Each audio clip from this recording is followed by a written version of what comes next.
Hello mga manshi! At ito nga, today, gagawa po tayo ng macaroni bake. Bake mac.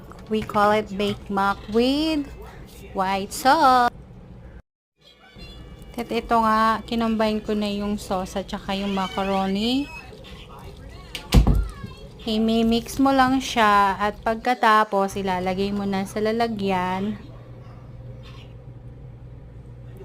Pagkatapos ilagay sa lalagyan, ilalagay na natin ang white sauce na ginawa natin kanina. So, ayan po siya. Ganyan lang po siya. I-spread nyo lang po siya. Kailangan walang buta.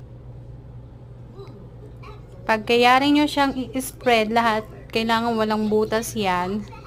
Kailangan po ay maayos nating ilagay. At saka lalagyan lang po natin ng konting konting arte sa ibabaw. At ayan na po, cook na yan. Thank you for watching.